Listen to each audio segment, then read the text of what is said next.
Thank you, Glenn, for inviting me to speak today. My name is Lamont Mighty Mountain. I wanted to say Mr. Mighty Mountain, but I'm humble today. I'm humble at this point right now. Wow, I was really 50-minute lead. That's what an order. I'm not used to going past no more than 20. Few times 15. You're talking about 50 minutes. That's a lot. Woo! Let me start my clock. Someone should be clocking me, but I clock every day, not because of AA necessarily. When I chair meetings, why are you doing that? Um, Makes no sense. Someone clocked me. I don't know why. I think the battery was low. But anyway, let me read the responsibility statement, and it states that when anyone anywhere reaches out for help, I want the hand of AA to always be there. And for that, I am responsible. Again, grateful to be here. I'm grateful to be with you all today, with anyone, anywhere, anytime. Thank you, Nate. Great. I don't have to focus on that. It's a habit, and I'm really trying to stop um, using the clock, writing. I'm an author of 3 books. I think I have a plan of what I'm gonna talk about, but in an hour, I'm pretty much, after you get done, you're gonna know I'm a big book, not a thumper, but I have studied all the conference approved literature. I'm a real AA member. And then I asked the old timer, what's a real AA member?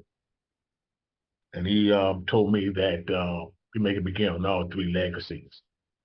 But before I go into that part of it, what it used to be like, what happened, and what it's like today.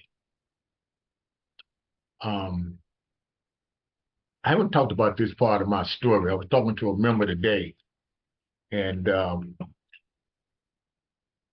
haven't talked about this aspect of my story, why I did not mix with you all when I first came into Alcoholics Anonymous. I really didn't mix with a lot of folks, actually. People were just disappointing to me.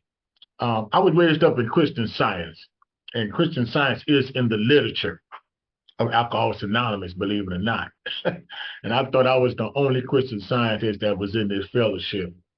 I bring that up only because that particular religion talked about spiritual perfection from the Word of God. It taught you to look at the scriptures from the spiritual perspective, not so much just the letter, but beyond the letter. So it was able to bring out the spiritual imports or some of the spiritual essentials that give you an understanding spiritually. So my spiritual constitution came from that exposure at a young age. My grandmother was healed, had a spiritual experience of spiritual healing when she was not supposed to be here as a result of talking to, like what we call in AA, a sponsor. She talked to a practitioner and had a spiritual healing. And that's why we was exposed to that religion.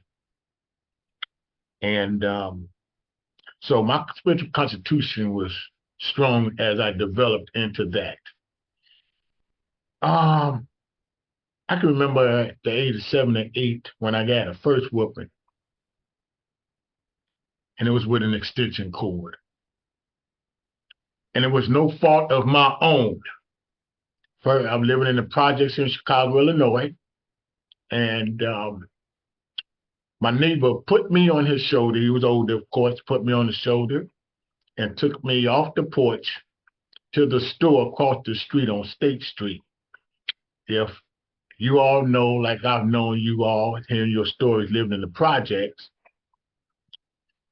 I was very guarded, guided, and protected at the age of 7. So my mother did not know where I was, but I didn't know she didn't know. And when I got back, she went temporarily insane.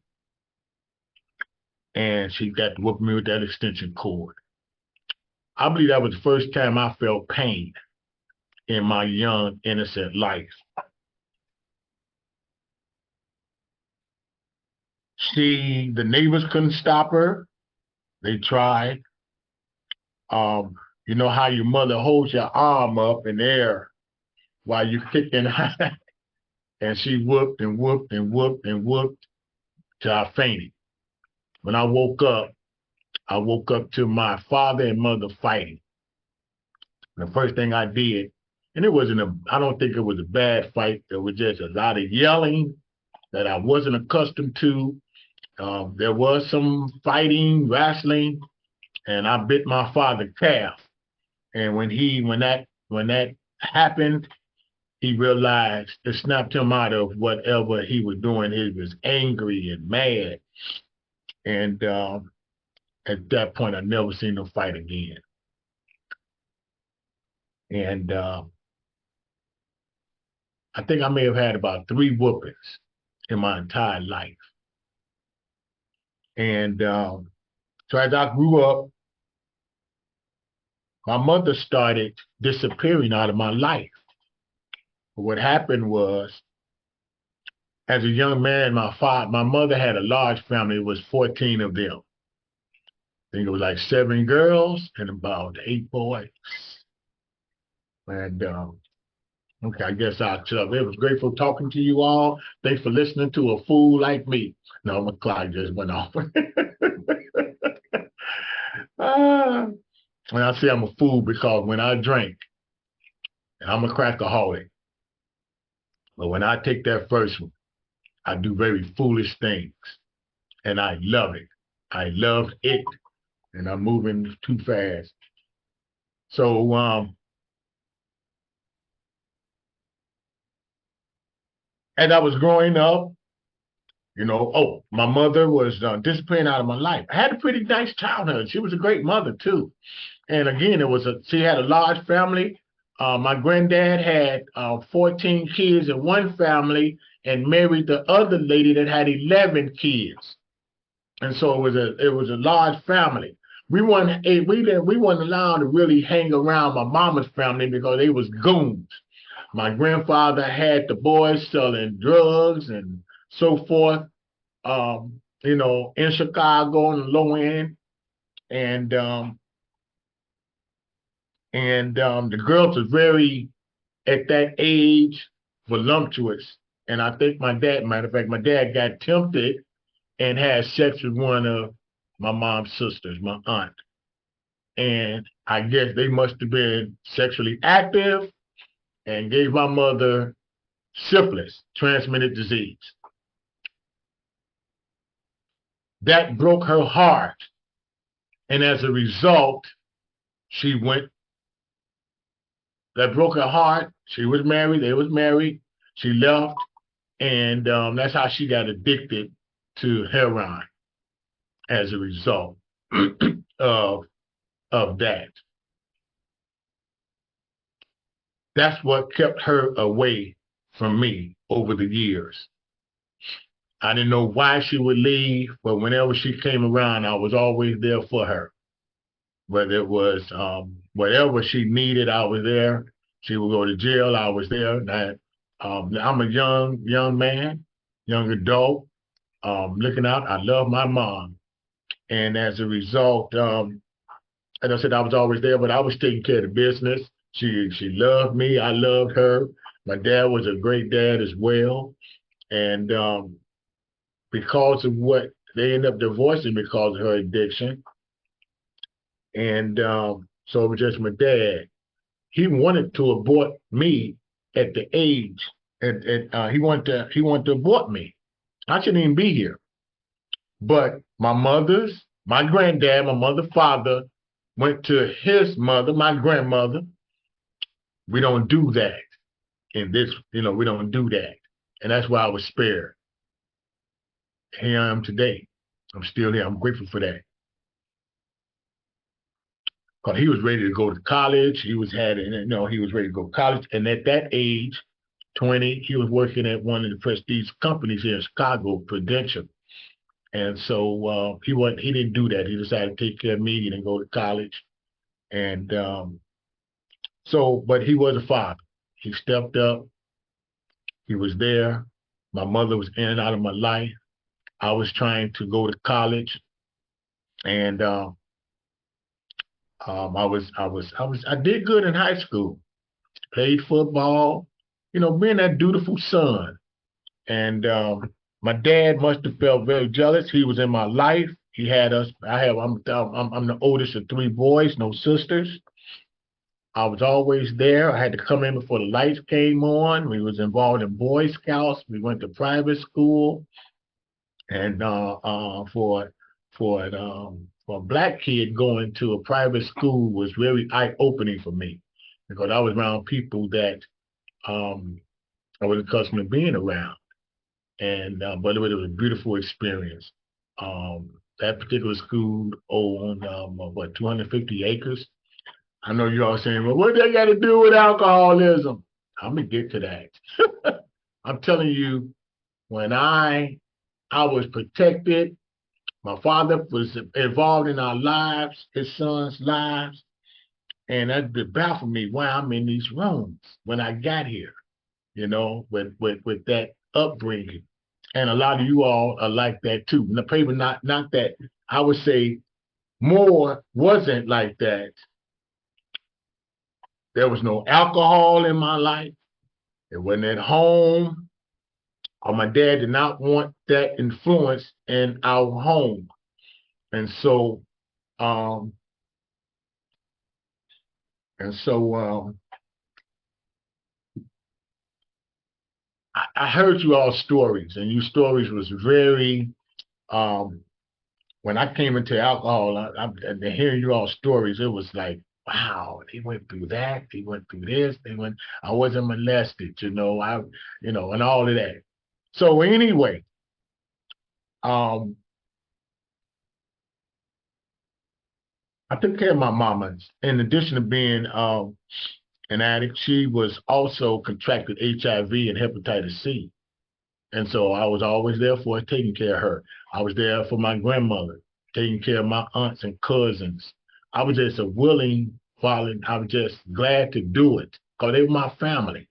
And I felt sorry for the sick, helping my grandmother out, helping my grandmother take care of her husband, my granddad. My auntie, one was blind. So I'm saying all that to say, that transition over to Alcoholics Anonymous when we're trying to help each other stay sober. And it's not an easy thing. And so I was exposed to all of that. I've been to a lot of funerals. I've been to a lot of hospitals. I've been to a lot of nursing homes. And I've seen a lot, and I had to be tough to deal with that. And so by not having no sisters, and I've seen a lot of suffering of people. And that just made me very sympathetic and made me very soft and, made me very a people pleaser. I made money at a young age because the church folks, I would clean their houses. My brothers and I would go shopping for the elderly, because we live in a complex where there's a lot of seniors, churchgoers. And so we was around all of that more so than we were around other families that would be drinking at a young age, being exposed to alcohol and drugs at a young age, where I wasn't. And so I didn't cross the invisible line until I was 34. So I was going to college, and they were saying I wasn't at college level, and then I tried to go to junior colleges. So I've learned how to improvise and move around and so forth. And so that's how it was at a young age, much, much more. And pretty soon, so I was very disciplined, and I worked for the post office. I'm retired from there today. I work with the city of Chicago as an assistant nurse and so forth, working on the streets and the bridges and all that. And I can remember when I got tired of being disciplined. I was going to church heavily. I started writing books. I wrote a book. I went to Bible college, and the preacher ran off with the money there. So everything that I was trying to do, something always come along and interfere, and I have to improvise. I always have to, I'm good at starting stuff, but I wasn't good at finishing. And I think fast, act fast, and get involved in a lot of stuff. And pretty soon I got tired of that, I guess. I got tired of being disciplined. I got tired of being Mr. Righteous and trying to be good. And then all of a sudden, I would experiment with alcohol was no problem for me. I'm that type 2 type alcoholic. I could take it or leave it. And drugs as well. I done tried every, mint leaf, different drugs. I did not like marijuana. It made me tired, sleepy. I was able to push back on everything, even women, because I was scared that women would have HIV and syphilis and all that, being exposed to that through my mother and other women and people that I knew that had that dreaded disease. So I was very restrained. We talked about it in the daily reflections, self-restraint. I was self-restrained, and I learned how to deal with drama in a way where when I see drama, I'm moving around. I'm gone, fading the back. If you were self-centered, egotistical, and all that, I was very critical, judgmental. I'm a perfectionist. I want everything to be just like it's supposed to be. And if you're not like that, I'm gone. I'll cut you off. And I learned how to do that because, seeing a lot that I've seen, shootings, crime, I just cut it off so I wouldn't be affected, so I can keep doing what I need to do. And boy, I was set free. When I came across cocaine, boom, that opened everything up. So I never had, you talking about free. I enjoyed the effect and it freed me up. I started not caring what people thought about me. I didn't care what, I couldn't go to work, didn't want to go to work. I wasn't responsible. I ended up becoming homeless. I never thought in my wildest dreams that I would experience what I experienced when I crossed that invisible line.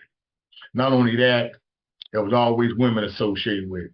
But I'm the coolest alcoholic. I'm the coolest crackaholic I know, for real.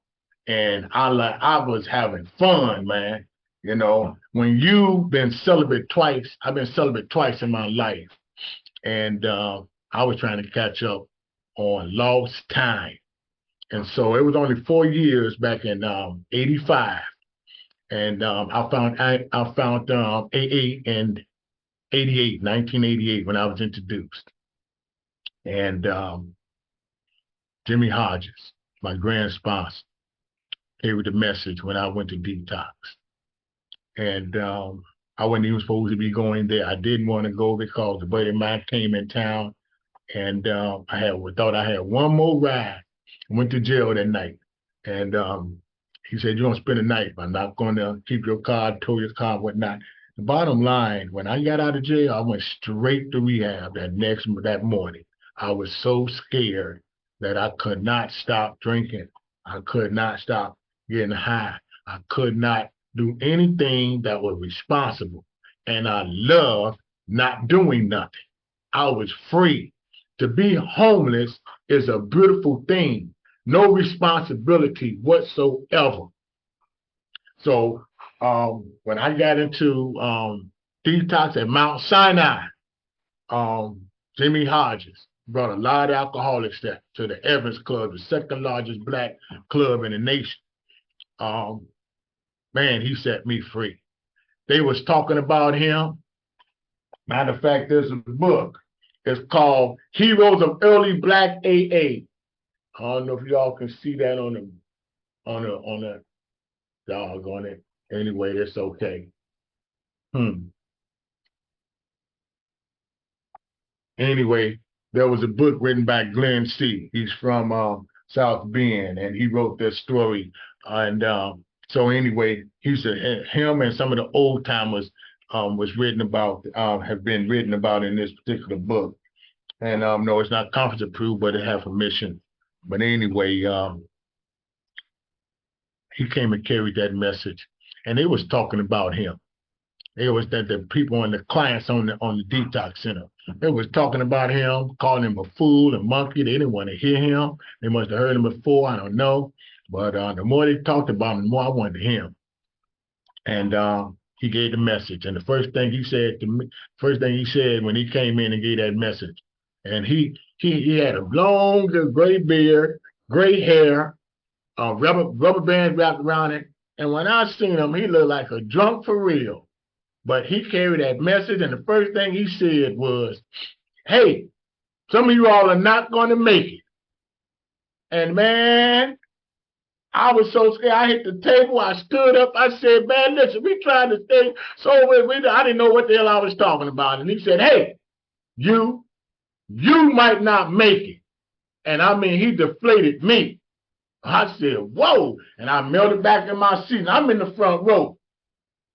And man, I'm telling you, that whole room cleared out. He gave his message. After he got done with his message, he cleared out. I was still there because I had some answers. I didn't understand the first bar in step one. We admitted we were powerless. I knew I was out of control. I knew I was full flight, but I didn't know I was powerless. Who wanted to admit the powerlessness? What did that mean, man? That was a hit for me. The other one was step three, a God of my understanding. See, I had a God of my grandmama God, my dad God. I went to Buddhism. I went to non-denominational. Because after I left Christian Science, I went to all them other religions, you know, Pentecostal, all of that. I follow bishops around. A God of my understanding. I can't stand and listen to a preacher today because it's too weak. It's too much milk. After I wrote my kingdom books, I became like, whoa, that's a whole nother part.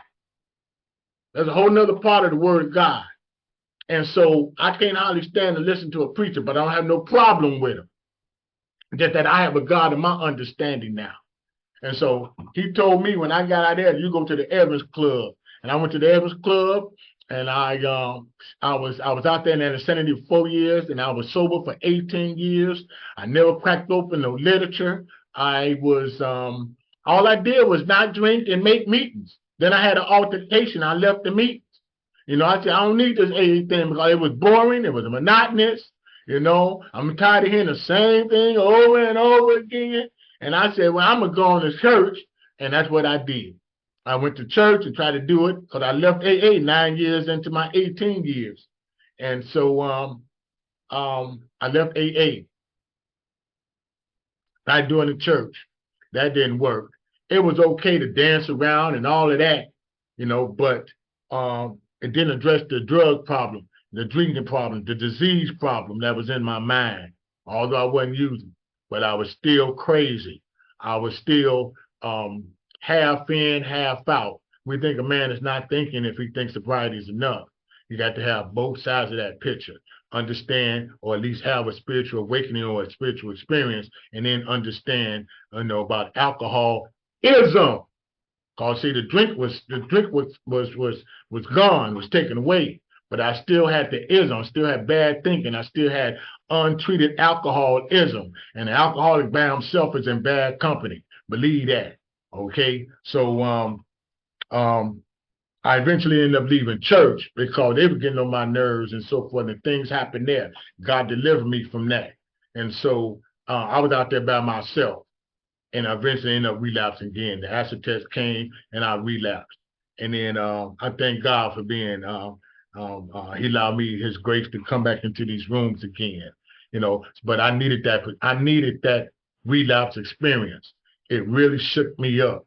I never thought I was going to relapse, you know. But see, again, God, there was his path. And so when I did, I was out there another 4 more years, and I can truly tell you, based on experience, that the disease is progressive. You know, so for the chronic relapser, you do not have to pick up again for the rest of your life.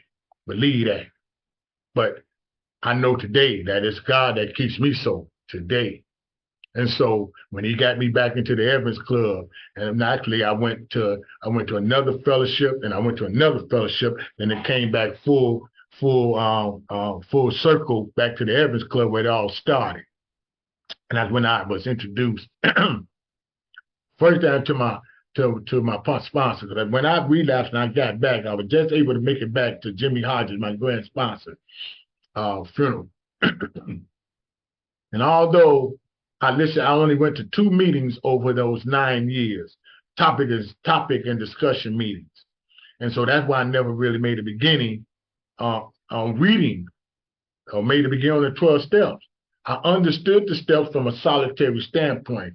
I'm a two-stepper, what they call a two-step in the 12 and 12. I never made a beginning with a sponsor because I wasn't good at opening up. You know, like I said, I moved around. And when I came back to Alcoholics Anonymous, I made a beginning on the 12 steps. And I went to actually, I didn't make a beginning on 12 steps. I did a lot of service work early. I did a lot of big book studying. I chaired 12 and 12 meetings. I was introduced to the district level. I was introduced to the regional.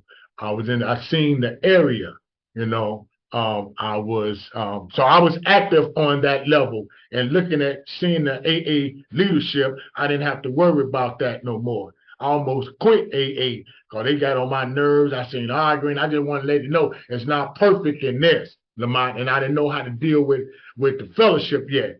But I was doing mechanical meetings. I shifted for topic discussion, mechanical meetings, and so forth. I ended up getting 6 sponsors, you know, that I had, and you know, people was telling me you can't have 6 sponsors. I'm telling you, that's what God did for me.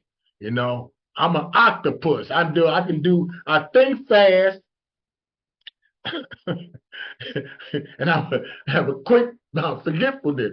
I forget quick. And that's another reason why I have to stay plugged in to the Fellowship of Alcoholics Anonymous. And so I'm grateful that I read all that literature. I read the big book. All I needed to do was just make a beginning, point the way. And I read all that comedy proof literature, big book. I'm not bragging. I'm just telling you what I do. I normally don't big book thump no one. You can hear it if you know the big book and the literature. You'll hear it come out in my story when I'm talking and sharing for those 7 minutes. But I do a lot of sharing. I come into these meetings to hear myself say what I'm thinking, because I think too much. I didn't put a lot. I'm spiritually intoxicated and I'm traumatized still after 11 years. My dry date is December 5th, 2011. So it's been 11 years for me. I've been sober and I'm grateful. Not just sober, I'm recovered. Okay?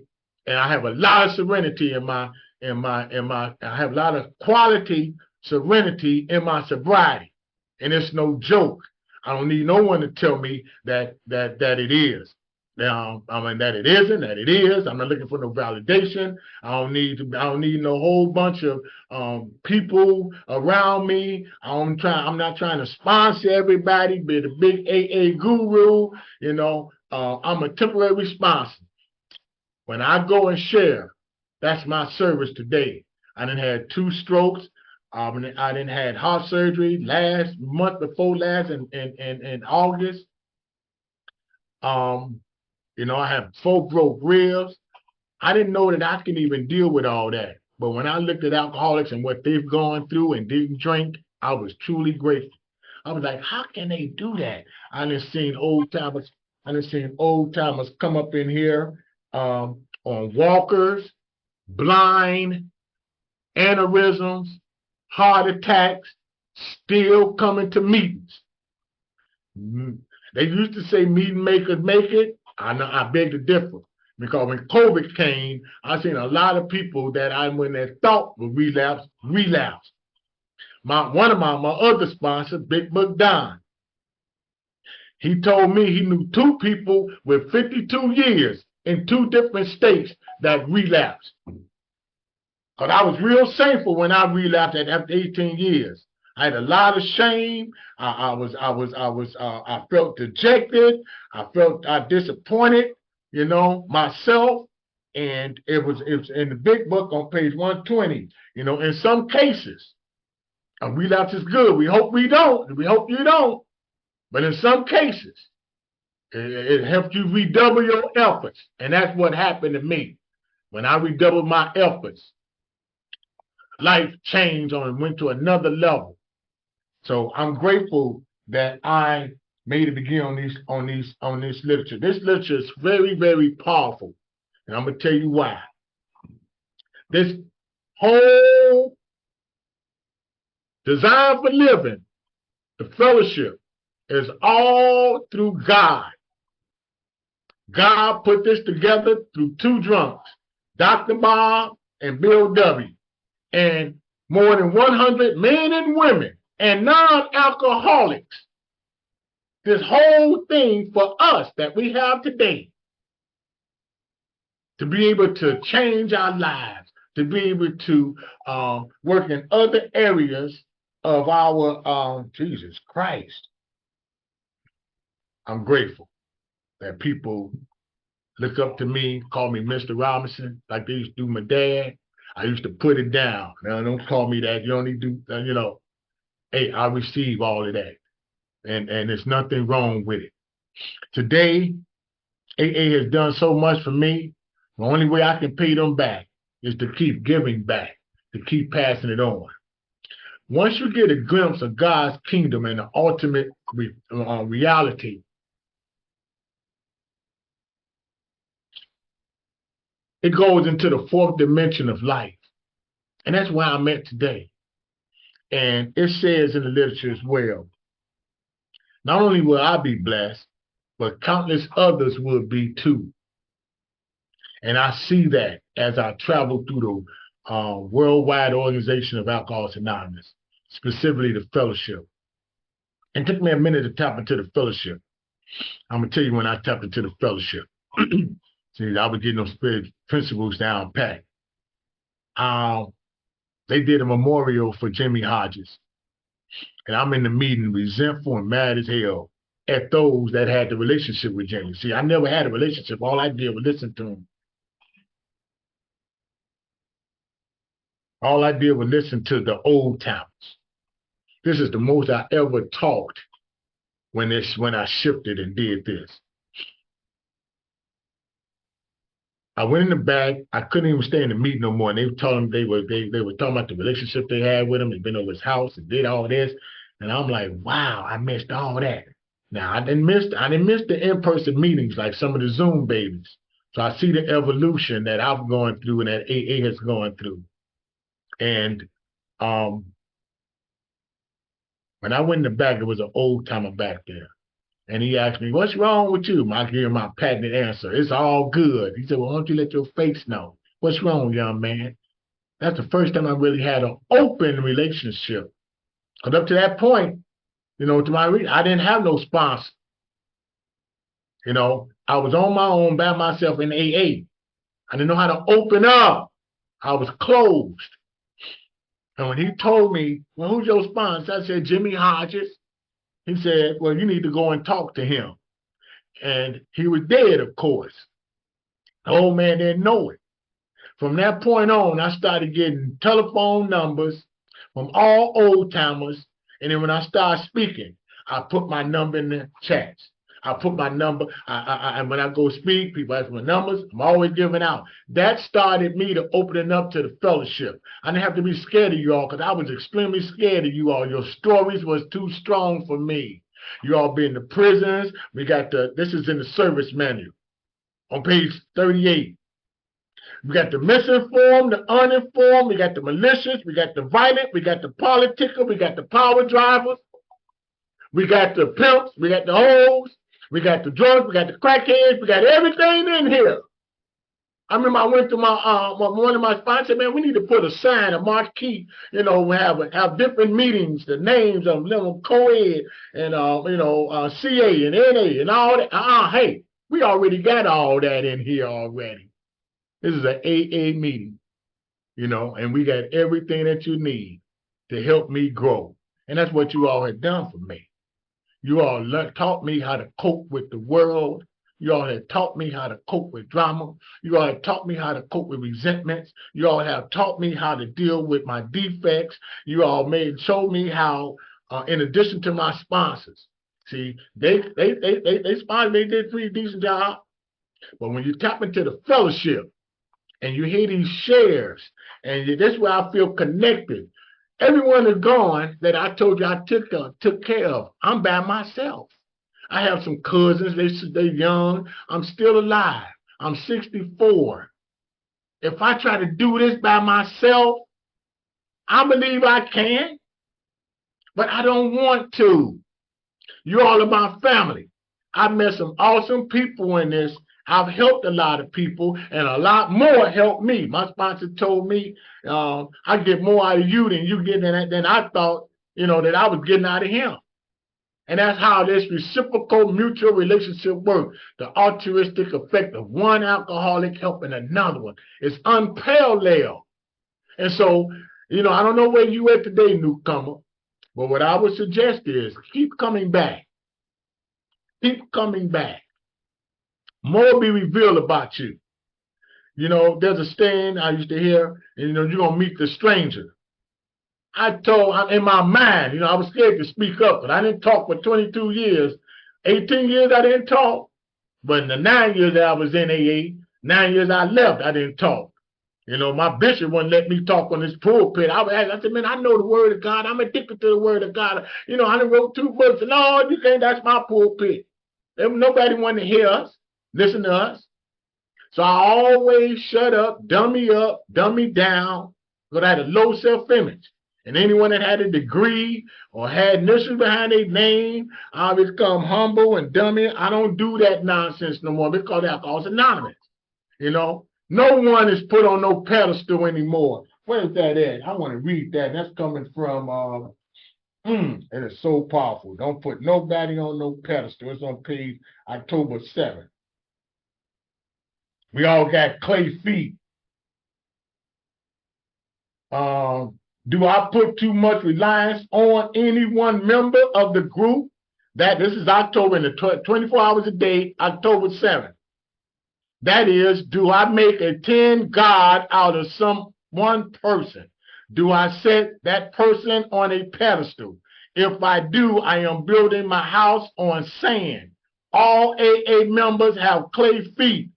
They are all only one drink away from being a drunk. No matter how long they have been in AA, this has been proven to be true more than once. It's not fair to any member to be singled out as a leader in AA. No big eyes or little you in this. Now, I know this habit. I've been kicked off of Zoom. I've been fired by sponsors. I'm not going to keep this nicey. I want you to know that that don't talk yourself out of leaving AA. Give yourself a chance. I don't care what's going on in here. Learn how to deal with the fellowship. Learn how to deal with humans. See, I didn't know how to deal with humans. I'm living my humanness now, and I love it. But see, I'm very spiritual. I'm so spiritual, I'll float up out of here and think I got this thing. Don't get delusional, because, see, you don't know what you don't know, Lamont. See, and I know a lot, but compared to my God, who keeps me recovered, I don't know nothing. He's all-knowing. He's all-wise. He's all-loving. And it's him that works through me to be effective. My cousin Dave was wanting some advice on how to approach her friend who's drinking a lot. And all I can tell her was, I told her some stuff, but I told her, just give them a call and just talk to them. She hadn't talked in a while. She had seen him. He was in bad shape. We try to carry the message of Alcoholics Anonymous. We try to help someone. If you don't want this thing as bad as I do, then all I can say is AA might not be for you. And if that's the case, as I said, throw that book away. We feel sorry for you. But I know one thing. I got this. For me, it's in me 100%. I'm thoroughly convinced and fully persuaded that I do not want to go back to doom. I do not want to go back to the gates of oblivion. I do not want to go back to the gates of hell. Me, I don't play with this. I never wanted to get high and drink and do all that foolishness. I was people pleasing, and I was under peer pressure, and I can still be under peer pressure today if I don't keep my nicey and people pleasing in shape. I have an unshakable foundation on page 99. Or should I say 88, where it talks about that unshakable foundation in the 12 and 12. It's no joke. And it's a lot, it's so much in here. It says, There's a direct, the first paragraph on page 98 in the 12 and 12. There's a direct linkage among self-examination, meditation, and prayer. Taken separately, these practices can bring much relief and benefit.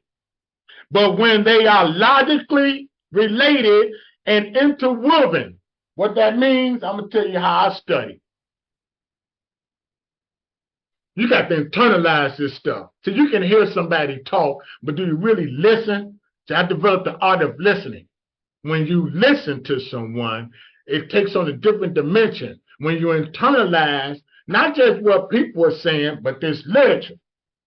When you really get into this literature, and it says, I'm going to finish reading it, the result is an unshakable foundation for life. Now and then, we may be granted a glimpse of the ultimate reality, which is God's kingdom. I said, wow. I know he's talking about because I wrote books about the kingdom. I love the kingdom of God because I'm a king, which means authority. I'm a God, small g, and that's in the word God. I'm just saying to be able to judge situations, things that used to baffle me don't baffle me no more. I'm not delusional that much. I may get a little delusional if I think I can leave y'all just for the day. Just for the day. I can exercise my willpower all I want. That's on page 85 in the big book. It's the proper way to exercise the will when it's lined up vertically with God, with the God of your understanding. A conscious contact. That's the fourth dimension, step 10, 11, and 12. If this thing is born for you and you feel like, whatever you're going through is exactly where you're supposed to be at right now in this moment. As long as you don't pick up a drink, Mike, I'm going to definitely have to call you back, my friend. Okay. What AA would done for me, he'd be able to do for you. I'm investing now. Like I said, I wrote 3 books. I don't want to do no more. I've had 2 strokes. Like I said, I had heart surgery. I didn't take a drink. So it's a lot of stuff that's going on. I'm still a frog fumbling and a buzzer flopping. So because I sound good, I think to myself. You don't have to think that. That's the same principle. You don't need to understand me as long as you understand yourself. See, I've learned I don't have to feed into all this energy. It's a lot of power. And I can get so caught up in each one of you all worldwide that I forget about me. And I become depressed, anxiety attack, and this, that, the other. And I cannot afford to be that sympathetic. My sponsor taught me to be empathetic. I know how you feel. We felt the same way. This is what I've done. I keep it simple. My last sponsor, he kept it simple for me before he passed, bless his soul. I came to him when I get ready to finally do a 4th step. I came to him with a manuscript this big, because I told you, I did a lot of service work, I did a lot of writing, I did a lot of reading, both in the research in the Bible and the literature and the Conference Food Literature and Alcoholics Anonymous. I know how to do the 4th step, man. I'm going to tell you how to do it. He was dealing with cancer at the time and did not tell me. He didn't want, I knew he had it, but I know it was that serious. He didn't want me focusing on his sickness. He wanted me to keep on charging.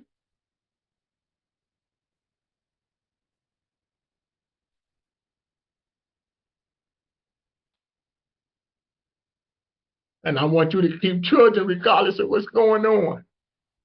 You do not have to pick up the first drink for the rest of your life, one day at a time, 1 hour at a time, 1 moment at a time.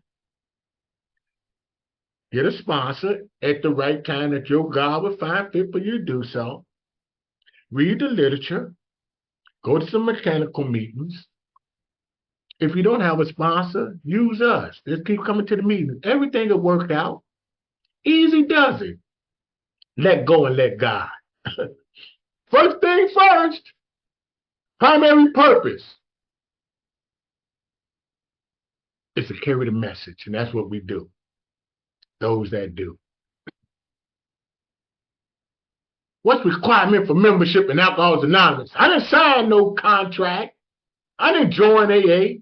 I live AA. A desire not to drink. If you get that down with yourself, in your soul, that you don't want no more, you won't pick up and you'll have 32, 37 years like Glenn had. Okay? I'm so grateful to be a real AA member. There's nothing like it. There's more that will be revealed. There's more life to live. There'll be more challenges that you'll overcome. You'll feel great about yourself. You'll be able to help others that's struggling. And it's just so much that will happen in your life if you don't pick up that first one. What better life to save than your own? I'm truly grateful. I'm going to drop the mic.